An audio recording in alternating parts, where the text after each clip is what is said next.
toDIYfor. So this being the last video of 2018, I do want to say a huge thank you to all of you who have been supporting me since the start, and especially this year as well. It was about a year ago where my channel hit 10,000 subscribers, and it was almost a month ago that my channel hit 20,000 subscribers. So it took almost 3 years to get 10,000, and in just the past year, I've managed to get another 10,000 subscribers, which is so unbelievably awesome, and I just couldn't be more thankful for all of your continued support. So in light of that, I thought, hey, could I do something for you? And I guess something that kind of came to mind, something that I've never done before. I know lots of other YouTubers do this, kind of like an ask me anything. If that's something that you'd be interested in doing, please leave it in the comments down below, and also maybe leave a question to kind of get the ball rolling, and that's something I can do in the new year for you.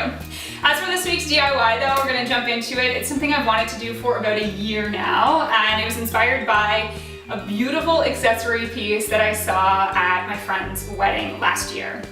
And so I know that fanny packs are becoming really popular in the past year or so, they have been. But this essentially is a fancy fanny pack.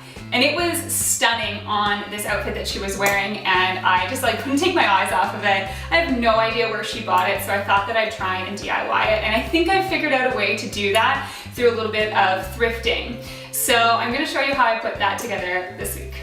Okay, so this is a really cute little purse that my mom gave me years ago to wear to a wedding, and it is a purse, but the chain broke. So this is where it's supposed to connect. I'm going to turn this, instead of back into a purse with a simple chain, I'm going to turn it into a kind of like fancy fanny pack. And I do think that you'd be able to find cute little pieces like this at the thrift store. So as you can see, this side's it's got some stains on it, a lot of the beadwork has fallen off. This thing needs some love, so I'm going to spruce it up with a couple of different things. I have these, of course, to make my chain belt around my waist and attach it.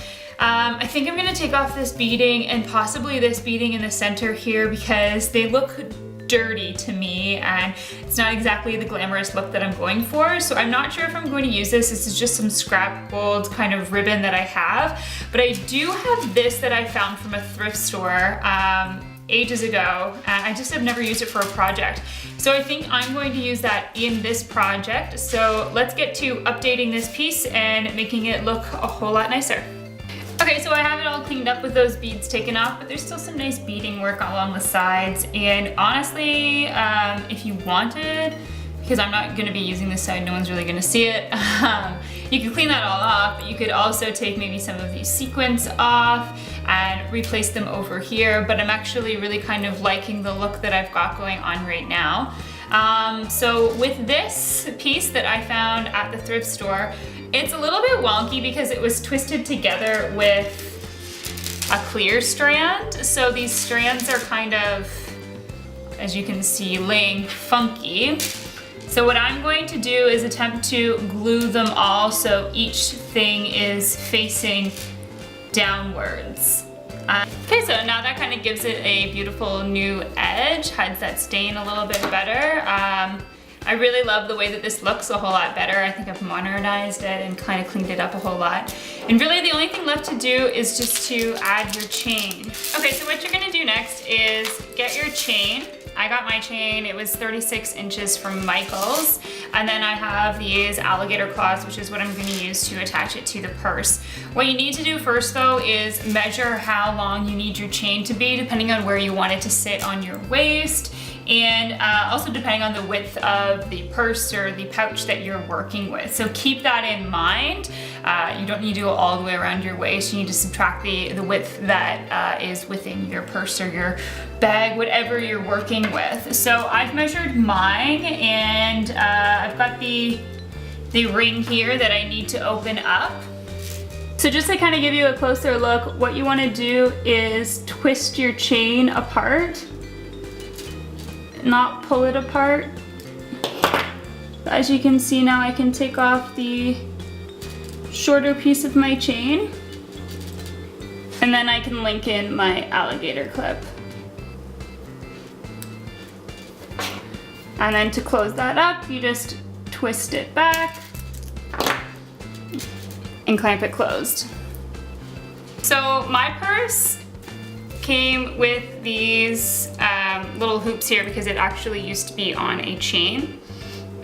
So what I've done is just, I'm going to take these jump rings off and repurpose them. So what we're doing with those jump rings is stitching them on the back side of the bag. And again, you can just go and purchase jump rings somewhere if you need to. And I'm just going to stitch them in here so that we have somewhere for our alligator clips to attach to.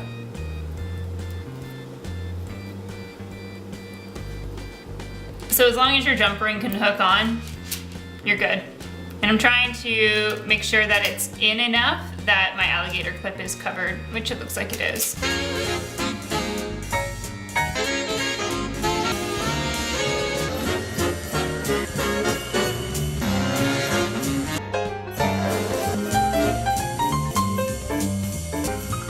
So what did you think of that DIY? I honestly love the idea of having like a fancy fanny pack to wear on an outfit, especially when you're out on the dance floor and you don't want a purse on that's like flopping all over the place, or you don't want to have to carry onto a clutch, because I am the person who is just gonna leave that clutch somewhere and lose all of my belongings. If it is strapped on me on a fanny pack, I'm gonna have all my important documents and all of my cash, maybe even my cell phone, and it's going to be perfect, plus it looks glamorous. So let me know what you thought of this DIY. Give the video a like if you enjoyed it. And of course, if you are able to make something similar to this, send me some photos. You can follow me on Instagram and on Twitter at @JanelleSteeper and just tag me in any of those photos. And again, if you'd like to do like an Ask Me Anything type video, please leave it in the comments down below, and maybe even leave a question for me and kind of get the ball rolling on that if that's something you want to see me do in the future. Again, thank you for such an incredible year for 2018 on YouTube, and Happy New Year's, and I'll talk to you in the new year. Cheers! Next Wednesday, that's when I'll see you next.